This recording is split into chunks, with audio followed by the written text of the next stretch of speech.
Hello दोस्तों, स्वागत है आप सभी लोग का। आज चूंकि मेरा जो हमारा टॉपिक कंप्लीट हुआ है, एरर यानी त्रुटि, और उसके बाद उस पे क्वेश्चन आंसर जो है मैं लाइव क्लास में लेके आया था, लेकिन उसकी रिकॉर्डिंग इनकम्प्लीट रही। और जिसके कारण जो है आपको फिर से सारे क्वेश्चन आंसर मैं फिर से करा रहा हूँ। दूसरी चीज क्या है कि यहाँ पे कुछ बेसिक मैथमेटिक्स और आपके साथ जो है बेसिक मैथमेटिक्स भी आपके साथ डिस्कस करेंगे। दूसरा, आपको जो भी क्वेश्चन आंसर मैं करा रहा हूँ उसका पीडीएफ मैं आपके साथ शेयर करूंगा। दोस्तों,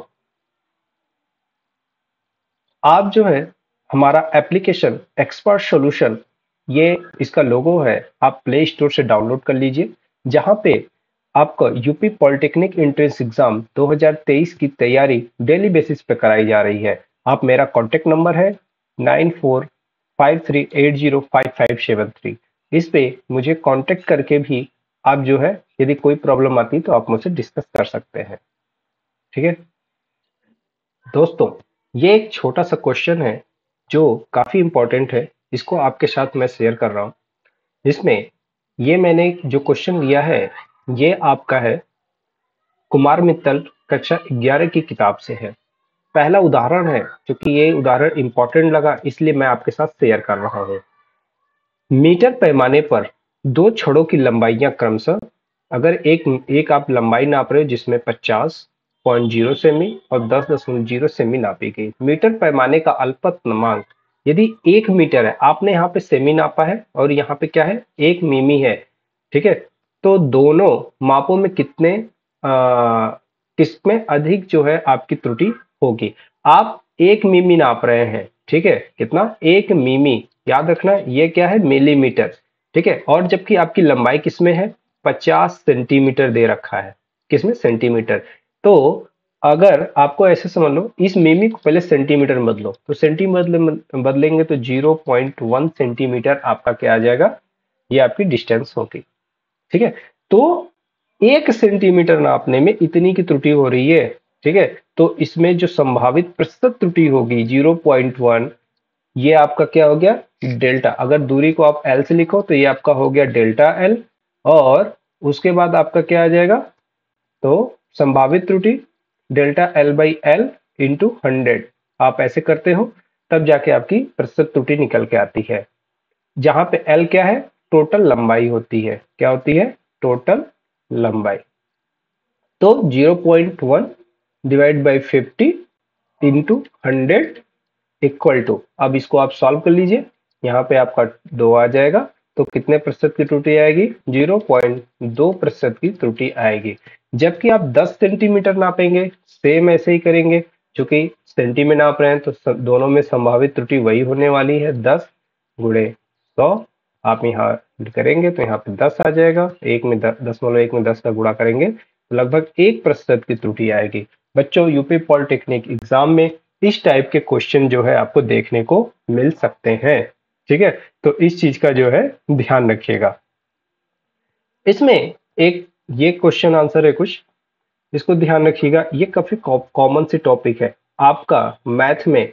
50 सवाल के अंतर्गत, ठीक है, 50 में से यदि आपका एक सवाल भी अगर यहाँ से आता है, ठीक है, सॉरी, आप ये साइंस का है तो 25 में से एक सवाल यदि आपका यहाँ से आता है, और ये सबसे आसान टॉपिक है जो बन जाता है, इसको सारे बच्चे सबसे ज्यादा पढ़े होते हैं इसलिए ये सवाल बन जाता है। तो यदि एक सवाल भी बनता है तो ये आपका जो है 4% जो है सिलेबस कवर कर लेगा। बच्चों, जो यहाँ पे पहला सवाल आ रहा है ना, इसको देखो। कह रहा है एक पेच मापी द्वारा किसी तार का व्यास, ठीक है, ये कोई तार है, इसका व्यास नाप रहा है, व्यास इतना होता है। ठीक है, कितना, 0.236 सेंटीमीटर, किसमें नापा, सेंटीमीटर नापा जाता है। कह रहा है कि यदि इसका अल्पतमांक, जिस चीज से आप नाप रहे हो, यदि उसका अल्पतमांक यानी डेल्टा एल, यानी कम से कम वो कितना नाप सकता है, या उससे कम से कम कितनी त्रुटि हो सकती है, ऐसे भी समझ सकते हो। इतना सेंटीमीटर है तो माप में संभावित प्रस्तुत त्रुटि, इसमें डिवाइड बाई एल कर दो। देखो, आप तैयारी कर रहे हो, बोर्ड का तैयारी नहीं कर रहे हो, आप एग्जाम की तैयारी कर रहे हैं तो इस प्रकार से भी लिखना सीखो। अब उस तरीके से नहीं, दिया है ऐसे ऐसे एक एक करके क्वेश्चन नहीं लगाना है। डायरेक्ट क्वेश्चन कैसे लगाते हैं, डेल्टा एल बाई एल आपने कर दिया, यहीं पे एक बार आपने लिखा, डायरेक्ट आपने क्या कर दिया, यहीं पे लिखना शुरू कर दिया, ठीक है। और इसको जब और इंटू 100, ठीक है, प्रतिशत निकालना है तो 100 का साथ गुणा करोगे और इसको सॉल्व करोगे तो आपको 0.42 मिलेगा। आप इसको सॉल्व कर लेना, मैंने कैलकुलेटर पे सॉल्व किया था, बट आप कैलकुलेटर का यूज नहीं करेंगे। आपको क्या करना है, इस तरीके से सॉल्व करने आना चाहिए। कैसे सॉल्व होगा, यदि आपको नहीं समझ में आता है तो मैं आपको बता दूं। यहाँ पे कितना 001 है, 100 का मल्टीप्लाई कर लो तो आपका आ जाएगा ये 0.1 भागा 236, यहाँ पे दशमलव, या तो फिर अब इसको आप जैसे भी भाग करके सॉल्व करोगे 0.42 आ जाएगा। हाँ, ये आपको लग सकता है कि टफ है, एग्जाम में आपको इस टाइप का कैलकुलेशन नहीं देगा, क्योंकि ये बोर्ड की किताब से है, इसलिए आपको ऐसा कैलकुलेशन मिलेगा, ठीक है।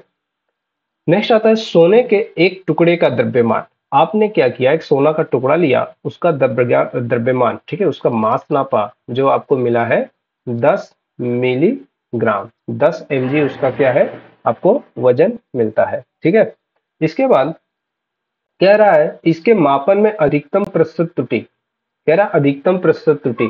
तो अगर आप मिलीग्राम नाप रहे हैं तो कितना आप त्रुटि कर सकते हैं, ठीक है, कितनी त्रुटि कर सकते हैं, ठीक है। तो इसमें कितने त्रुटि हो सकती है, आपका जो है मिनिमम आप नाप सकते हैं 1 मिलीग्राम नाप सकते हैं, तो आप 1/10 गुणे 100 करिए, ठीक है, 1 × 10 × 100 करेंगे तो आपका ये क्या हो जाएगा, कुल 10% जो है आपका आ जाएगा, ठीक है। अगर इसका फार्मूला क्या बनेगा, डेल्टा m/m इंटू 100। याद रखना, इस तरीके से हम लोग क्या करते हैं, सोल्यूशन को करते हैं। तीसरा वाला आपका आता है पेच मापी द्वारा किसी गोले का व्यास मापने में 2% की त्रुटि होती है, ये आपको लगाना है, ठीक है। इसका सोल्यूशन आप जो है वीडियो को पॉज करके एक बार जरूर दीजिएगा। बाकी इसका टेस्ट, ये सारे क्वेश्चंस और अच्छे अच्छे क्वेश्चन का टेस्ट जो है आपको जो है जल्दी ही ऐप पे अपलोड हो जाएगा। आप जो है वहां से आप क्वेश्चन दे सकते हैं, ठीक है, आप टेस्ट दे सकते हैं। ऐप हमारा ये वाला ऐप है एक्सपर्ट सॉल्यूशन, आप इसको डाउनलोड कर लीजिएगा, ठीक है। देखो बच्चों, तीसरा कह रहा है पेच मापी द्वारा किसी गोले का व्यास, ठीक है, किसी गोले का व्यास नापने में 2% की त्रुटि होती है तो आयतन, ठीक है। अब आता है गोले का आयतन कितना होता है, तो हम सभी जानते हैं 4/3 पाई आर क्यूब, ठीक है, ये क्या होता है, उसका आयतन होता है। मैंने आपको बताया था अगर ये v है तो आपको डेल्टा v/v लिखना है, तो इसको तो छोड़ो, हमें इससे इसके बारे में सिर्फ देखना है। यहाँ पे क्या है, r जो है घात 3 है तो इसका 3 का बाहर आ जाता है, और डेल्टा r/r जो घात होती है उसका गुणा हो जाता है, ठीक है। तो कितने प्रतिशत की त्रुटि हो रही है व्यास नापने में, 2%, क्योंकि वहां पे व्यास नापना है, ठीक है, और यहाँ पे त्रिज्या दिया है, बट कोई बात नहीं, आप यदि व्यास को त्रिज्या में बदलोगे तो इसके बटे 2 कर दोगे, ठीक है। जैसे r की जगह आप लोग क्या लिख दोगे, r के बराबर d/2 लिख दोगे तो भी d का q आ जाएगा, ठीक है। तो आपका कोई फर्क नहीं पड़ेगा। फिर भी यदि आपको प्रॉब्लम हो रही है तो मैं यहाँ पे कर दे रहा हूँ, ठीक है। आप यहाँ इस फार्मूले में थोड़ा सा करेक्शन कर लीजिए, ये आपका आ जाएगा 4/3 पाई, और r की जगह d/2 लिख दो, अगेन क्यू करो तो ये नीचे 8 आ जाएगा, अगेन 4/3 पाई/8 डी क्यू। अब डी क्यू आ गया, अब हमें ये सब कांस्टेंट है, इस कांस्टेंट से हमें कोई मतलब नहीं है, हमें त्रुटि निकालना है तो हम 3 को बाहर कर देंगे और डेल्टा d/d कर देंगे, ठीक है। और डेल्टा d का मान कितना दिया है, 2% इसका d/d का, तो 3 × 2 बराबर कितना आ गया, 6% की आपकी त्रुटि आपको देखने को मिलेगा, ठीक है। यहाँ पे कितना आंसर आ गया आपका, 6%, ठीक है। तो यहाँ पे जगह कम कम था तो मैंने आपको ये बता दिया, ठीक है। अगला आता है, हाँ, एक सवाल और है, काफी अच्छा सवाल है, 5वां सवाल, जरा देखो, आप लोग जरा इसका आंसर करें, वीडियो पॉज करके आप इस सवाल को लगा लीजिए। ध्यान रखिएगा, यदि आपको यूपी पॉलिटेक्निक एंट्रेंस एग्जाम में सिलेक्शन लेना है तो कुछ बातों का ध्यान रखिए। आप अपने साथ वीडियो को देखते समय, ठीक है, अपने साथ रफ कॉपी पेन लेकर बैठें, रफ कॉपी और पेन लेकर बैठे। जो भी सवाल है, क्योंकि ये इस वीडियो को पॉज करिए, पॉज करके सवाल को लगाइए। सिलेक्शन सिर्फ और सिर्फ प्रॉब्लम सॉल्व करने पे ही बनता है। आप एग्जाम में कितना जल्दी और कितना अच्छे से प्रॉब्लम सॉल्व कर पाते हैं, उसी पे सिलेक्शन आपका डिपेंड करता है। ठीक है बच्चों, और एक दिन में नहीं, ये सारी सवालें आसान होती हैं, याद रखो आसान होती है। तो कुल दो टाइप के बच्चे होते हैं, एक जिनको ये चीजें आती नहीं है, और कुछ को जो आती है वो सोचते हैं कि मुझे आती है अपन कर लेंगे। लेकिन आप जब एग्जाम में बैठोगे, आपकी स्पीड नहीं बनेगी, 3 घंटा बीत जाएगा और आप सोल्यूशन नहीं कर पाओगे। और अगर आप प्रैक्टिस नहीं करोगे तो आपकी सवालें भी गलत हो जाती हैं। इसलिए मैं अभी से कह रहा हूं, आप लोग पहले देखो, अगर सिलेक्शन पाना है तो फिर से सुनो। विज्ञान या विज्ञान में दो होते हैं, एक केमिस्ट्री और भौतिक विज्ञान, और एक होता है गणित। तो अपने साथ ना कुल 3 रजिस्टर रखो। कितना? 3। जिस टॉपिक को हम पढ़ा रहे हैं उस टॉपिक का पहले नोट्स बना लो। ठीक है, नोट्स थोड़ा मैं पढ़ाऊंगा, ठीक है, मेरा एक दायरा है, मैं उसके बीच में पढ़ा दूंगा। ठीक है, आपके पास हो सकता है कि 2-3 किताबें, या फिर आप थोड़ा अभी जैसे इंटर के, चूंकि ये जो सिलेबस है हाई स्कूल का है, लेकिन जो एग्जाम आता है ना वो 11th के लेवल तक का भी आ जाता है। तो आपको क्या करना है कि थोड़ा बहुत, जैसे मैं कंटेंट जब बनाता हूं तो थोड़ा बहुत जो है दायरे से बाहर का बनाता हूं। आपको क्या करना है, मेरा कंटेंट जो मैं आपको बता रहा हूं ये तो अपने कॉपी पे नोट कर लो। ठीक है, और जैसे वो टॉपिक पूरा हो, 2 पेज छोड़ दो, दो मतलब 2 पन्ने, यानी 4 पेज आप ब्लैंक छोड़ो, 4 या 3 जैसे आ जाए। और जब भी अगला टॉपिक हो उसके बाद लिखना, थोड़ा सा गैप छोड़ के रखना। क्यों?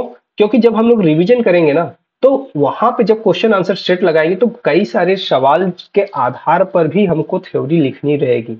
तो वो इस प्रकार से आपका नोट्स तैयार होगा। जब, और सुनो, एक तो ये तो हो गया नोट्स रजिस्टर जो आपने बना लिया है। ठीक है, उसके बाद अपने साथ रफ कॉपी रखो।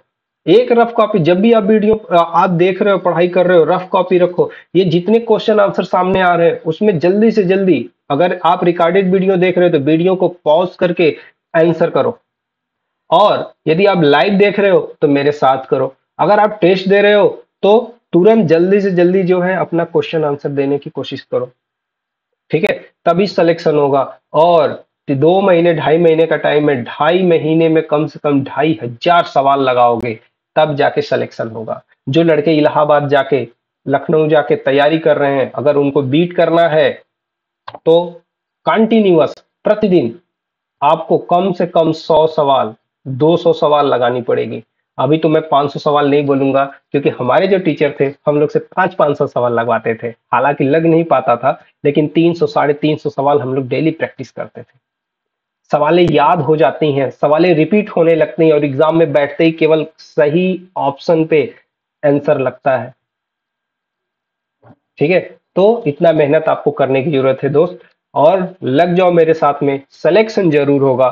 ठीक है, आप चाहे मुझे यूट्यूब पे देख रहे हो और चाहे ऐप पे देख रहे हो, मेरा यूट्यूब पे कंटेंट सिर्फ 10% से लेके 20% आएगा। ठीक है, बाकी यदि आपको फर्दर पढ़ना है तो आप ऐप पे चले जाओ, क्योंकि यूट्यूब पे फैसिलिटीज कम होती है, वहां रिकॉर्डेड वीडियो मिल जाएगा लेकिन आपको टेस्ट नहीं मिलेगा। ठीक है, और जो ये मैं पढ़ा रहा हूँ इसका पीडीएफ भी आपको मिल जाएगा, वो वहां पे नहीं मिलेगा। ठीक है, तो ये सारी चीजें हैं। तो चलो बच्चों, अगला सवाल देखते हैं। हमारा जो सवाल है अगला, ये 5वां सवाल है। 5वां सवाल कहता है, एक घन है, बहुत अच्छी सवाल है, आपके लेवल का है, बहुत सिंपल है, आपके लेवल का। एक घन है, उसका आयतन मापने में कितना 9% की त्रुटि हो जाती है। पहले तो एक घन होता क्या है ये देखो। घन देखो बच्चों, इस प्रकार से बनता है। ठीक है, ये घन है। घन की छह भुजाएं कितनी होती हैं? 1 2 3 4 5 6। ठीक है, जितनी भुजाएं होती हैं सब बराबर होती हैं।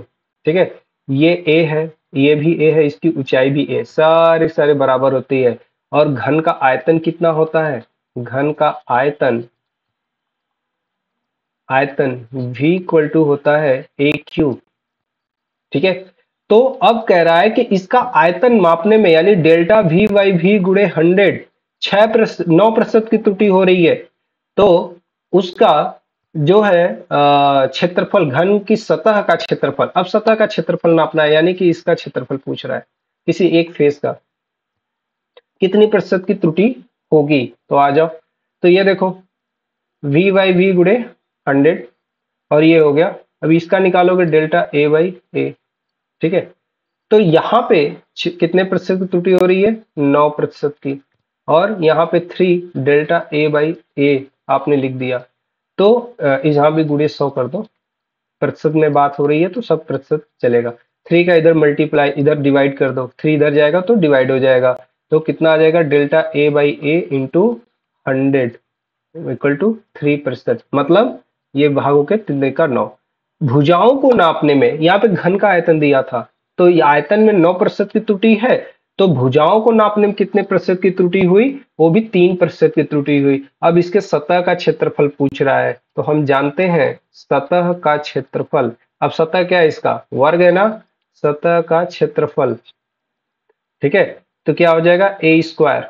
अब ए स्क्वायर अगर मान लो कैपिटल ए बराबर ए स्क्वायर, तो डेल्टा ए बाई ए गुणे 100, अब देखो कितना आसान हो गया, 2 डेल्टा ए बाई ए गुणे 100, ये इसका वैल्यू तो हमें मालूम है 3, 2 गुणे 3 कितना परसेंट आ गया, 6%। बच्चों ये सवाल बहुत अच्छा है, अगर ये सवाल आप लगा लेते हो तो याद रखना आप कैपेबल हो गए हो 2 स्टेप तक सोचने की। देखो सवालें जो होती है एग्जाम में जो पूछता है, फिर से सुन लो, मैं अपना एक्सपीरियंस आप लोग के साथ शेयर करता हूँ। एक स्टेप वाइज सवाल आती है, एक तो सिंगल स्टेप, यानी ऐसे सवाल जिसका उत्तर एक स्टेप में लग जाता है, सिंपल सा आपने फॉर्मूला रखा उत्तर आ गया। कुछ सवालें होती हैं जो डबल स्टेप में जाती हैं, जैसे ये वाली सवाल, पहले आपने घन का आयतन से भुजाओं में त्रुटि निकाला, उसके बाद इस त्रुटि से आपने उसके क्षेत्रफल में त्रुटि निकाला। कभी कभी 3 स्टेप की भी सवाल आ जाती है, बहुत रेयर होता है 3 स्टेप की सवाल पूछे एग्जाम में, बट 50 सवालों में से 3-4 सवालें तो बनेंगी, और करीब 20 सवाल 2 स्टेप की बनती है, और सिंगल स्टेप की जो है वो भी 15 से 20 सवाल बनती है। 15 से जो सिंगल स्टेप वाली होती है वो तो सभी बच्चे कर लेते हैं, और लेकिन जो डबल और ट्रिपल होती है यही मेरिट डिसाइड करती है। कोई बात नहीं, आप जो है इसमें लगे रहो, ठीक है, लगे रहोगे, कुछ दिन बाद जो है चीजें समझ में आनी स्टार्ट हो जाएंगे। चलो 6वां सवाल देखते हैं। 6वां सवाल कह रहा है एक घन की भुजा मापने में 2% की त्रुटि होती है, ठीक है, किसकी, घन की भुजा नापने में। इसको मैं मिटा दे रहा हूं ना, कह रहा है घन की भुजा नापने में 2% की त्रुटि हो गई। चलो अब की बार ए को मापने में, यानी कि जो भुजा है डेल्टा ए बाई ए गुणे 100, इसमें 2% की त्रुटि हो रही है, ठीक है। तो घन के आयतन में कितने प्रतिशत की त्रुटि होगी, तो हमें मालूम है घन का आयतन डेल्टा वी बाई वी गुणे 100 equal to 3 delta V by V गुणे 100। किसी को लगेगा सर 3 कहां से आ गया, तो बच्चों अभी मैंने लिखा था v इक्वल टू क्या होता है, ए क्यू, ठीक है, और जब त्रुटि निकालते हैं तो 3 का घात होता है वो गुणा में बदल जाता है, ठीक है, 3 गुणे, अब सॉरी यहाँ पे डेल्टा ए रहेगा ना, तो डेल्टा ए कितना यहाँ पे सवाल में दे रखा है, भुजा नापने में 2% की त्रुटि है, तो गुणे 2% कर दो, कुल कितने प्रतिशत की त्रुटि हो गई, 6%। अगेन आपका उत्तर 6% आ गया, बहुत अच्छी सवाल है। अब ये सवाल आपके लिए होमवर्क है, ठीक है, ये एक स्टेप की सवाल है, ये आपको करके देना है, ठीक है, करके रख लीजिएगा। इसका जो उत्तर आएगा ये आपका 2 आएगा, ठीक है, 2% की त्रुटि आएगी, ठीक है। 8वां, अब देखो एक गोले के त्रिज्या के मापन में, ठीक है, 0 पॉइंट इतने की त्रुटि आती है, गोले के आयतन मापन में प्रतिशत त्रुटि ज्ञात करिए। आयतन डेल्टा वी बाई वी गुणे 100 पूछ रहा है, क्योंकि गोला है, क्या है, गोला, तो हम जानते हैं गोले का आयतन v इक्वल टू होता है 4/3 पाई आर क्यू, यही होता है, ठीक है, इसका आयतन, हाँ क्यू में आ रहा है ना। तो अब देखो इसमें आपको पूछ रहा है, तो इसको तो हटा ही दो, तो ये सीधे इसके बात करो। देखो हमें सवाल लगाना है, आंसर प्रतिशत त्रुटि बताना है, तो 3 गुणे डेल्टा आर बाई आर, तो यहाँ पे 3 और डेल्टा यहाँ पे 100 का गुणा कर दो, डेल्टा आर बाई आर में देख रहा है 0.25%, इसे मल्टीप्लाई करोगे 3 बार 7.5%। बच्चों सवाल जब लगाना, ये वीडियो देखना तो आप पॉज करके आंसर करना, ठीक है। एक बार वीडियो पॉज जरूर कर लेना। ओके, चलो अब ये तो हो गया एरर। अगला जो टॉपिक आता है विमीय सूत्र। क्या आता है? विमीय सूत्र। बहुत इंपॉर्टेंट है विमीय सूत्र, इसके बारे में आपको जानकारी होनी चाहिए। विमीय सूत्र देखो, यहाँ पे क्षेत्रफल क्या है? हाँ, पहले तो ऐसे समझो, मुख्य राशियां। पहले राशियां कौन कौन सी होती है? मुख्य राशियां या मूल राशियां जिसको बोलते हैं। देखो, मूल राशियां होती है लंबाई। लंबाई को एल से नापा जाता है। दूसरा आता है आपका समय। समय को टी से नापा जाता है। तीसरा आपका आपका होता है द्रव्यमान। ठीक है, क्या होता है? द्रव्यमान। द्रव्यमान को एम से नापा जाता है। अब ये तो मूल राशियां हो गई। नया पेज लेते हैं। तो जो मूल राशियां होती हैं, मूल राशियों के मिलने से व्युत्पन्न राशियां बनती हैं।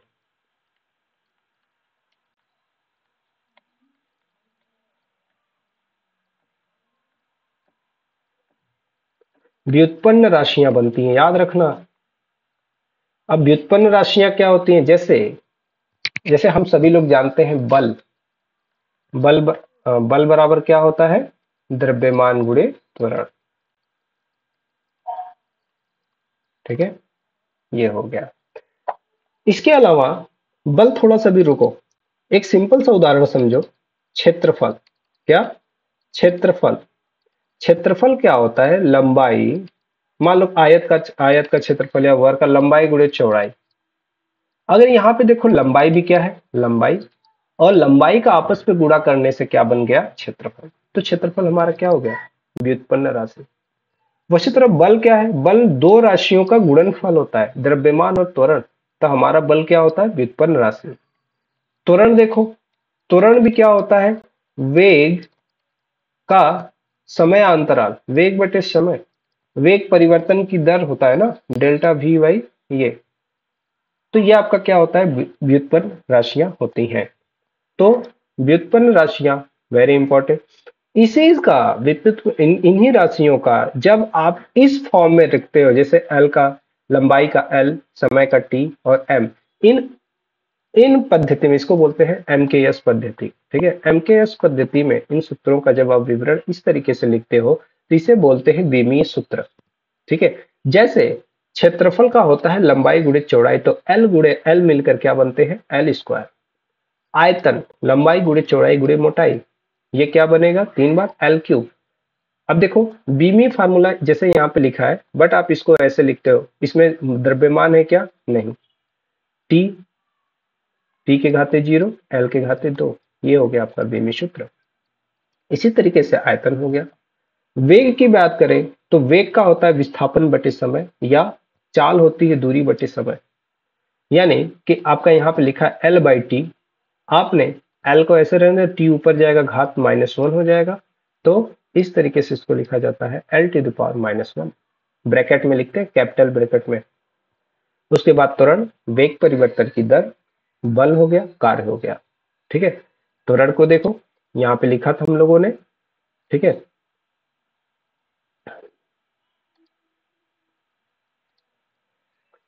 अब देखो, वेग बराबर होता है हमारा सॉरी, विस्थापन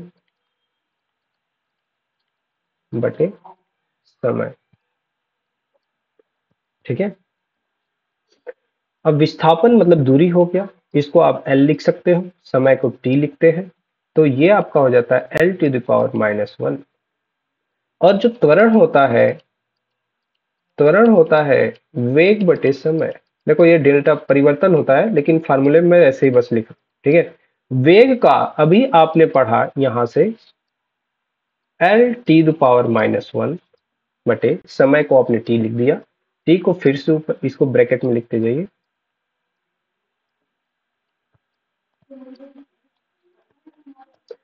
तो ये फिर से ऊपर जाएगा, तो ये आपका एक साथ हो जाएगा L⁻²। ये आपका त्वरण हो गया। यदि मैं बल कहूं तो बल का क्या होगा, द्रव्यमान गुणे त्वरण। अब द्रव्यमान क्या हो गया आपका m, द्रव्यमान को m से लिखते हैं, और त्वरण का भी हमने पढ़ा L⁻²। इसको आप अलग अलग डब्बे में रखो। उसके बाद इसको एक साथ हम लिख सकते हैं mL⁻²। काफी इंपॉर्टेंट है बल का, ये बार बार पूछता रहता है। बच्चों आप अपने कॉपी पे जो ये यहाँ पे दिख रहा है बल, बल का mL⁻⁻1 कार्य, मैं कार्य को जरूर बताऊंगा क्योंकि कार्य बहुत इंपॉर्टेंट है। ठीक है, अब कार्य क्या होता है, देखो कार्य जो होता है ये आपका होता है कार्य, कार्य बराबर बल गुणे विस्थापन। विस्थापन को L से लिखते हैं और बल को अभी आपने पढ़ा mL⁻²। ठीक है, तो अगर इसको ओपन करोगे तो mL²T⁻²। कार्य वेरी इंपॉर्टेंट, कार्य उष्मा ऊर्जा, सॉरी नॉट ऊष्मा, कार्य ऊर्जा। जितनी ऊर्जाएं होती हैं चाहे वो गतिज ऊर्जा हो, स्थितिज ऊर्जा हो, सबका एक ही आता है। याद करने के लिए याद रखना, कार्य ऊर्जा, ऊर्जा में गतिज ऊर्जा, स्थितिज ऊर्जा, ये सभी इनका जो है एक ही होता है mL²T⁻²। देखो एक कार्य हो गया। ठीक है, यस। अगर शक्ति की बात करें, शक्ति क्या होती है, कार्य करने की दर होती है, तो हमें T से डिवाइड करना पड़ता है, तो mL²T⁻³ होता है। ठीक है, यदि घनत्व की बात करें तो घनत्व हमारा होता है द्रव्यमान बटे आयतन। ठीक है, द्रव्यमान को m से और आयतन को L का स्क्वायर लिखते हैं। ठीक है, इस बात को ध्यान रखिएगा। ओके बच्चों, इसके बाद अब देखो गतिज ऊर्जा सेम वही है mL²T⁻²। स्थितिज ऊर्जा द्रव्य, ये देखो mgh वाला ये फार्मूला, इसका भी निकालोगे तो mL²T⁻²। वीडियो पॉज करके इन सबको अपने कॉपी पे लिख लेना, बहुत इंपॉर्टेंट है। कुछ भी पूछ देता है वहां एग्जाम में बैठ के निकालने की जरूरत नहीं है, याद करके रखना। संवेग बहुत इंपॉर्टेंट है, ये सब तो कम पूछता है लेकिन संवेग पूछेगा, m×v मास इंटू वेलोसिटी। ठीक है, इसके अलावा ये पूछेगा आपको आवेग, इम्पल्स, दोनों में अंतर क्या है, ये बल गुणे समय होता है F×Δt। ठीक है, और ये क्या होता है, और दोनों का देखो सेम आता है, दोनों का बीमी सूत्र सेम आएगा लेकिन दोनों का फार्मूला पूरा का पूरा अलग है। ठीक है, ये द्रव्यमान गुणे वेग होता है और आवेग बल गुणे समय होता है, दोनों साथ में ही आते हैं। बच्चों आप किसी बॉल को, जब आप क्रिकेट खेलते हो बॉल फेंकते हैं, बल्ला और ये दोनों जो टकराने के बाद की स्थिति होती है वो संवेग होता है, और टकराते समय जो स्थिति होती है उसे आप आवेग बोलते हो, इम्पल्स। तो काफी फिजिक्स में काफी इंपॉर्टेंट चीज है, बच्चे काफी कंफ्यूज रहते हैं, इस बात का ध्यान रखना। बल आगुण बल गुणे दूरी, ये दोनों तो बहुत इंपॉर्टेंट है। एनर्जी कोई भी हो सबका एक ही आता है mL²T⁻²। बच्चों यहाँ पे कोणीय आवेग, ठीक है मैं इंपॉर्टेंट लिख देता हूं, ये इंपॉर्टेंट है। जड़त्व आघूर्ण मास इंटू डिस्टेंस का स्क्वायर, ठीक है ये काफी इंपॉर्टेंट है।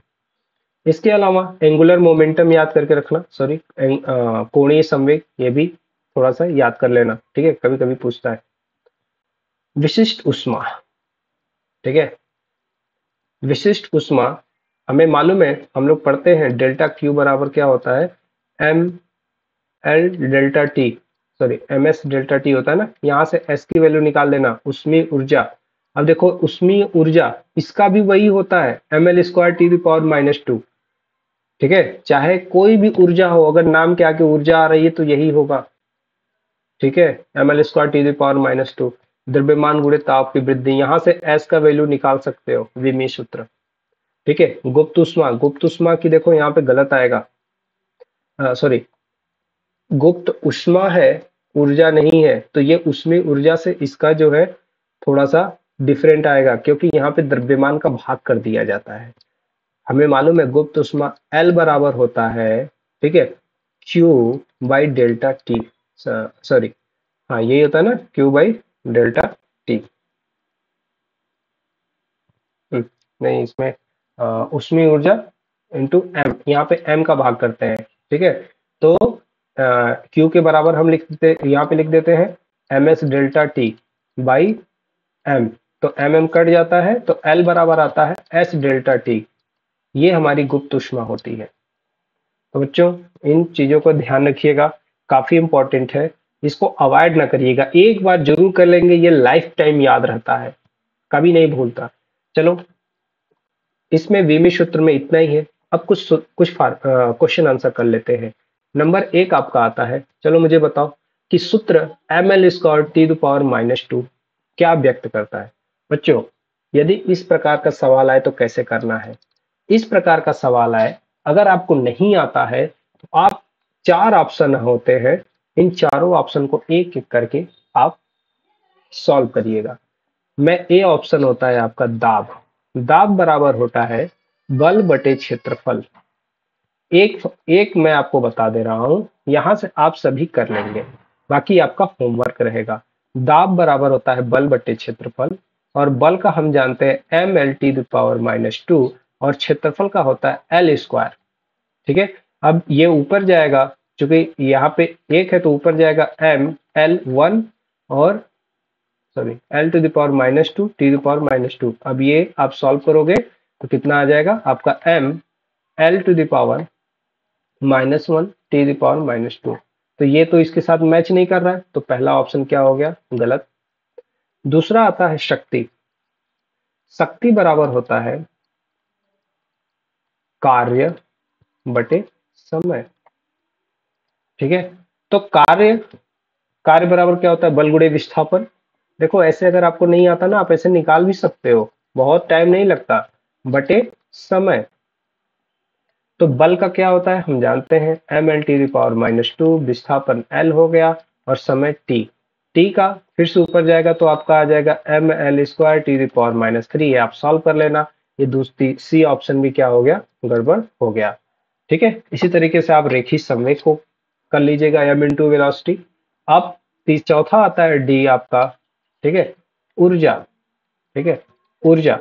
यहीं पे देखो कार्य वाला जो मैंने बताया था, ठीक है, वही ऊर्जा बचता है, क्या होता है कार्य बराबर बल गुणे विस्थापन, बल गुणे क्या आ गया, विस्थापन। तो जब बल गुणे विस्थापन M L T power -2 into L करोगे, तब आपका आ जाएगा M L square T power -2। तो ये आपका आंसर आता है, तो हमारा ऊर्जा वाला जो ऑप्शन है ये सही होता है। ये सवाल है, ये अगर आप यूपी टीयू का एग्जाम देंगे, ठीक है, यूपी टीयू या बीटेक वाला आप एंट्रेंस एग्जाम देंगे, तो वहां पे ये सवाल जरूर पूछा जाता है, ठीक है। और अभी डिप्लोमा में ऐसा सवाल नहीं दिखा है, लेकिन ऐसा नहीं कि ये सवाल पूछा नहीं जा सकता। यहाँ पे चूंकि अपने लेवल का है नहीं, ठीक है, फिर भी आपको ये थोड़ा सा आइडिया होना चाहिए। देखो इसमें कॉन्सेप्ट क्या है, v equal to A T plus B. अगर हम इसमें पूछ रहा है कि t एक समय है, क्या है, समय है। यहां देखो फर्स्ट में ये वाला v वेग है और t समय, तो a बाई बी निकालो। तो आपने क्या करो, b का दोनों तरफ भाग कर दो, v by B, a by B, t plus 1, ये आपका आ गया। अब देखो, अब t को, अब कह रहा है कि a बाई बी का विमी सूत्र निकालो, इसका विमी सूत्र पूछ रहा है। यहां पे क्या है, समय, समय, और ये क्या है, कांस्टेंट, ठीक है। अगर यहां पे t क्या है, समय है, तो इधर वाला भी क्या होना चाहिए, समय ही होना चाहिए। चलो अच्छा, हम क्या करते हैं, इसको a बाई बी को इसी तरीके से छोड़ देते हैं, बाकी को उधर भेज देते हैं, -1 डिवाइड बाई t। अगर v एक वेग है, ठीक है, तो वेग में से वेग ही घटेगा, ठीक है। यदि इन दोनों को घटना है तो वेग है तो वेग में से वेग घटेगा, ठीक है। तो अल्टीमेट यहाँ पे डिवाइड हम इसके बारे में भी नहीं जानते। तो ये जब टी होता है ना, इनको छोड़िए, यही जो टी है, देखो इसके पीछे क्या लॉजिक होता है कि जो वीमी सूत्र होता है उसमें यदि यहाँ पे समय है तो चारों तरफ जो अल्टीमेट आपका वीमी सूत्र निकालोगे वो समय ही आएगा, ठीक है।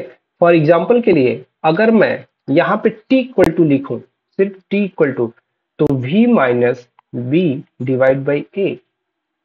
तो अगर इधर समय है तो इनको सॉल्व करने के बाद भी ये भी समय आना चाहिए। अब a को ओपन कर दो, v by a minus b by a, ठीक है, तो ये भी समय होगा, ठीक है। अगर इधर का समय है तो इधर का भी क्या होना चाहिए, समय ही होना चाहिए, ठीक है। अब इसको, अब ये बराबर है तो दोनों को हम लोग क्या कर देते हैं, पलटी कर देते हैं। तो ए बाई भी इक्वल टू आपका ए बाई बी, यही आपसे पूछ रहा है। अभी तक आपने देखा कि अरे सॉरी, यहाँ पे माइनस था ना, सॉरी सॉरी सॉरी, बराबर नहीं, ठीक है। आपने क्या कर दिया, ऐसे इसको पलट दिया, ठीक है। थोड़ा सा मिस्टेक हो गया, सॉरी सॉरी सॉरी।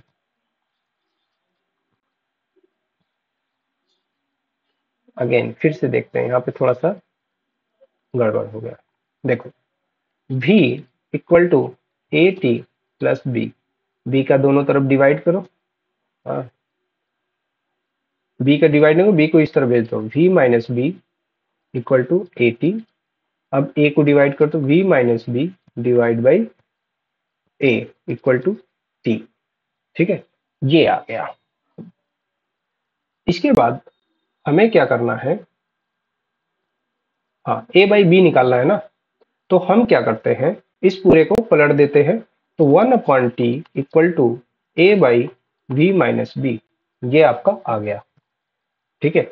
अब इस a का, अब देखो इधर जो समय है, कहने का मतलब इधर इधर तो ये वाला है, इधर ये है, ठीक है। तो यहाँ पे जो समय का मात्रक है वही आपका क्या होगा, आपका विमी सूत्र बनता है। तो यहाँ पे t है तो 1/t, अगर t का समय लिखोगे, ठीक है, विमी, तो ये ऊपर जाएगा, तो t द पावर -1 आपका आंसर आता है। अब इसके साथ में m0 l0 t the power -1 भी लिखना होता है। ओके बच्चों, यहाँ पे थोड़ी सी छोटी सी मिस्टेक हो गई थी। मैं सोचा कि कोई दूसरी सवाल है। यहाँ पे हम लोग क्या करते हैं, v equal to A T plus B. अगर वीमी सूत्र का जो फार्मूला होता है, ठीक है, वीमी सूत्र जो होता है ये कहता है कि जो इधर का वीमी सूत्र है वो इधर का बराबर होना है, यानी कि इसका अगर आप प्लस कर रहे हो तो इसका और इसका वीमी सूत्र इसी के इक्वल होना चाहिए, ठीक है। यदि ये प्लस फॉर्म में, अगर ये क्या लिखा है, वेलोसिटी, तो इसका क्या होगा विमी सूत्र, एल टी द पावर -1, ठीक है, वेग का यही होता है।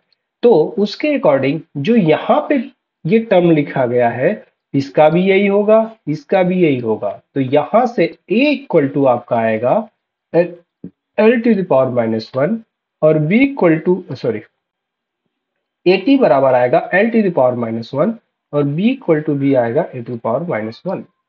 यहां से अगर t का डायमेंशन t बराबर सेकेंड है ना, तो हम लोग कह सकते हैं a t equal to L T the power -1। अब इसको t को उस तरफ भेज देंगे तो ऊपर जाके अगेन टी द पावर -1, तो a की जो बीमा निकल के आएगी एल टी द पावर -2 आती है, ठीक है। ऐसे ही b बराबर आपका ये दिया है एल टू द पावर -1। और आपका सवाल जो पूछा है, ये पूछा है a बाई बी, तो a बाई बी यानी एल टू द पावर -2, ठीक है, डिवाइड बाई आपका किससे हो जाएगा, एल टी द पावर -1। अब इसको जब डिवाइड करोगे, एल एल से कट जाएगा, यहाँ -1 है, ऊपर जाएगा तो प्लस हो जाएगा, तो ये बचेगा a to the power b equal to A by b का टी द पावर -1, ये इसकी बीमा बचती है। सॉरी, मुझे लगा कि जो है ऐसे नॉर्मली पक्षांतर करने से ये आ जाएगा, बट ये पक्षांतर करने से नहीं, आपको कंपेयर करने से आएगा, ठीक है। तो ये इसका जो है फार्मूला विमी सूत्र आता है। इसी तरीके से एक बार आप इसको ट्राई करिएगा, वही सवाल है, कोई अलग नहीं है। इसमें कैपिटल यहाँ पे ए फॉर त्वरण डाल दिया है ना, तो यहाँ पे त्वरण के साथ कंपेयर करेंगे। ठीक है, तो आप जब इसको लगाइएगा तो लगाएंगे तो इसका भी सेम आएगा, सेम ऐसे ही आपको करना है, कंपेयर करना है। ठीक है, यहाँ पे जो त्वरण का फार्मूला ए का रहेगा, मैं हिंट आपको दे दे रहा हूँ, जो ए का क्या होता है, एल टू द पावर -2 आता है, वेग का क्या होता है, एल टू द पावर -1। अब यहाँ से जब कंपेयर करेंगे तो उसी प्रकार से ऐसे जब डिवाइड करना तो आपका आंसर आएगा। ठीक है, अब इसको सिर्फ यहाँ पे टी है, ओनली टी है, तो इसका जो स्टैंडर्ड तरीका होता है m की घाते 0, l टू द घाते 0 और t टू पावर -1, इस प्रकार से लिखते हैं। m का घात जब 0 होता है तो इसका मतलब क्या होता है आपका, m के घात 0 लिखने का मतलब होता है 1, क्या होता है 1, l के घात 0 लिखने का मतलब 1 और t घात -1 तो दिया ही है। ठीक है, तो ये है आपका विमीय सूत्र। बच्चों एक टॉपिक इसमें और है, वो है आपका वर्नियर कैलिपर। क्या है, वर्नियर कैलिपर, बहुत इंपॉर्टेंट है, क्योंकि सिलेबस में है, हो सकता है सवाल यहाँ पे पूछ दे। ठीक है, तो यहाँ पे मैं आपको एक छोटा सा क्वेश्चन दे देता हूं, उस क्वेश्चन से आपको समझ में आ जाएगा कि क्या करना है। ठीक है, तो जो आखिरी टॉपिक है आज का, यह है वर्नियर कैलिपर, काफी इंपॉर्टेंट है, सिलेबस में है, इसको आना चाहिए। तो ये एक सवाल है जो मैं आपको आगे बताऊंगा, लेकिन अभी पहले वर्नियर कैलिपर की थोड़ी सी थ्योरी जान लो। ये देखो वर्नियर कैलिपर है, ये आपका मेजरमेंट में यूज होता है, चीजों को नापने में इसका प्रयोग किया जाता है। इसका इसको बोलते हैं, यहाँ पे जो स्केल आपको दिख रही है ढेर सारी, इसको बोलते हैं मेन स्केल। ठीक है, क्या होता है, मेन स्केल। ये इसका जा होता है, मान लो आपको एक पेन है आपके पास जिससे आप लिख रहे हो, उसका मोटाई आपको नापना है, तो उस पेन को इसमें डाल दिया जाता है और यहाँ पे कुछ रीडिंग आ जाती है। ठीक है, यहाँ से किसी चीज की गहराई मेजर की जाती है, जब आप इसको फैलाते हो तो ये आगे की तरफ बढ़ता चला जाता है। और ये होता है जा, किसी चीज का इंटरनल डायमीटर नापने के लिए, जैसे अगर कोई ग्लास है, उस ग्लास को अंदर से नापना है कि कितना उसकी मोटाई है, तो आप यहाँ से नापते हो। अब इसको एक चीज ध्यान रखना, इसका जो लिस्ट काउंट होता है, क्या, लिस्ट काउंट, इंग्लिश में लिस्ट काउंट बोलते हैं, हिंदी में अल्पमान बोलते हैं, अल्पतमांक। ठीक है, यानी कितना कम से कम नाप सकता है, वो होता है 0.02 mm। कितना होता है, 0.02 mm। इससे ज्यादा मत देखना, इससे ज्यादा मत पढ़ना, जितना पॉइंट मैं बोल रहा हूं इसको अपने कॉपी पे लिख लेना, वर्नियर कैलिपर के बारे में ऐसा एक छोटा सा फोटो बना लेना। ठीक है, इससे ज्यादा कुछ भी मत पढ़ना। अब देखो, अब अगर आपने अपना पेन को इसके जा में, इसको जा बोलते हैं, इसके जा में आपने फंसा दिया। ठीक है, अब देखो इसमें ये मेन स्केल है, ये एक वर्नियर स्केल है, एक स्केल यहाँ पे भी होती है, इसको वर्नियर स्केल पढ़ते हैं, इसको भी ध्यान रखिएगा, यही तो इंपॉर्टेंट है, एक मेन स्केल और वर्नियर स्केल। ठीक है, आपने पेन को मान लीजिए उसके जाम में फंसा दिया, तो कुछ इस प्रकार से चित्र बन के आता है। ये इसका मेन स्केल है, मेन स्केल, ये इसका वर्नियर, नीचे वाला जो होता है ना, इसको वर्नियर बोलते हैं, वर्नियर स्केल। इसका सिर्फ एक सवाल कराऊंगा, उसी में कॉन्सेप्ट बना लेना। ठीक है, अब देखो, जब नापोगे ना तो ये नीचे वाला, ये देखो नीचे वाला भी है, ऊपर वाला भी है, जो ऊपर वाला मेन स्केल है ना, वो ऐसे दिखेगा आपको। तो हमें क्या करना होता है, देखो, जैसे ही आपने पेन को फंसाया, ये वाला जो है, ये जा होता है ना, ये सरक कर इस तरफ आ जाता है, तो यहाँ 0 से लेके कुछ रीडिंग आ जाती है। ठीक है, मान लो इसका 0 0 ये है। ठीक है, तो 1 से लेके कुछ ऐसे रीडिंग आ जाएगा। ठीक है, ये देखो, मान लो इसमें 0 से लेके 10 खाना, यानी कि 1 mm, इसको 1 सेंटीमीटर बोलते हैं, 1 2 3 4 5 6 7 8 9 10, ये 10 खाना चला। उसके बाद 11 12 13, कुल कितना खाना होगा, 13। जो वर्नियर स्केल का 0 होता है ना, मतलब आपने जब इसमें पेन डाला तो ये सरक कर यहां तक आ गया। अब इससे पहले कितना खाना है इसे गिन लो, इससे पहले ये जो इधर वाला 0 है, इससे पहले कितना खाना है इसको गिन लो। इसको कहते हैं मेन रीडिंग, इसको कहते हैं मेन रीडिंग। अगर ध्यान से देखो तो ये कुल 13, 10, 11, 12, 13 कितना हो गया? 13 mm। कितना हो गया? 13 mm। ठीक है। अब नीचे वाला पढ़ो। नीचे वाला कैसे पढ़ेंगे? वो कौन सा खाना है, वो नीचे वाला कौन सा लाइन है, वो वर्नियर स्केल का कौन सा लाइन है जो ऊपर वाले के बराबर है? अगर ध्यान से देखो, क्या ये वाला लाइन ऊपर वाले के बराबर है? नहीं। ये वाला लाइन बराबर है क्या? हाँ। ये वाला बराबर है? नहीं। ये नहीं है, ये भी नहीं है, ये भी नहीं है, ये भी नहीं है, ये भी नहीं है। पहली लाइन जो बराबर मिल जाए, बस उसी को कहते हैं वर्नियर रीडिंग। क्या बोलते हैं? Vernier reading. ठीक है। आपको क्या करना है, जो ये वर्नियर रीडिंग कितना खाना है? 2 खाना। इस 2 का दुगना कर देना। कितना? 2 का दुगना। क्यों? ये जो 2 है वर्नियर रीडिंग, जो इसका अल्पतमांक था उसके साथ गुणा कर देना, तो ये 0.04 आ जाएगा। और इसके साथ जोड़ दो, इस 13 के साथ जोड़ दो, तो ये 13.00 लिख लो, और इसको जोड़ोगे कुल आ जाएगा 13 दशमलव, यहाँ पे आएगा 4। ये तो गलत दे दिया है। ठीक है। यहाँ पे क्या आ जाएगा? 4। 0.04 आपका वैल्यू आएगा। कितना आएगा? 0.04। ये आपका आंसर आएगा। हालांकि यहाँ 0.04 होना चाहिए, बट यहाँ पे 2 दे रखा है, क्योंकि हमें अल्पतमांक से गुणा करना होता है, तो ये उससे डबल हो जाता है। तो 13.04। बच्चों, ये वर्नियर कैलिपर का रीडिंग निकालना आना चाहिए। क्यों? आपके एग्जाम में कैसे फोटो दे देगा, बोला इसका लिस्ट काउंट दे देगा, कि इसका जो लिस्ट काउंट है यानी अल्पतमांक है 0.02 है, तो आप यहाँ से अल्पतमांक का वर्नियर वाले में गुणा कर देंगे। अगर अल्पतमांक बदल देता है तो वर्नियर वाले में आप भी बदल देना। मैं इसका फार्मूला नहीं लिख रहा हूं बच्चों। वर्नियर कैलिपर बच्चों में बहुत ज्यादा कंफ्यूजिंग होता है, तो बस इसका जो ट्रिक है वो ट्रिक बता रहा हूं, सुनो। मेन रीडिंग पढ़ लेना, यहां से चित्र में इतना दिया है, इसके बाद जितना खाना होगा इसके बाद वाला, उसका गुणे 2 करके लिख लेना। जैसे वो आगे पहले इसमें कितना है? 13 है ना, यहाँ पे दशमलव लगाओ, इसके बाद कितना है? 2 खाना। ठीक है। अब इसके बाद क्या करो? उसका दुगना कर दो, लेकिन आगे दशमलव लगा देना एक ठो, जैसे सॉरी 0.4 जीरो लगा के लिख देना। अगर मान लो ये 15 खाना होता, तो 15 दूनी 30 हो जाता, 13.30, तब दशमलव लगाने की जरूरत नहीं है, तब 30 हो जाता। बस खत्म बात। ठीक है। ये है वर्नियर कैलिपर, थोड़ा सा इसके बारे में जानकारी होना चाहिए। बस आज के लिए इतना ही। इसके बाद आपके लिए एक बेसिक मैथमेटिक्स का जो है मैं क्लास लेके आऊंगा, उसके लिए आप तैयार रखिएगा। धन्यवाद बच्चों। अभी आप लोगों से मैं ये कहूंगा, जितना भी मैंने बातें बताई हैं, कि आप रफ कॉपी ले लीजिए, 3 रजिस्टर ले लीजिए, एक साइंस के लिए, एक मैथ के लिए, जो नोट्स बनाने के लिए। ऑनलाइन स्टडी करते समय 3 बातों का ये 3 बातों का जरूर ध्यान रखिएगा। आपके पास रजिस्टर होना चाहिए।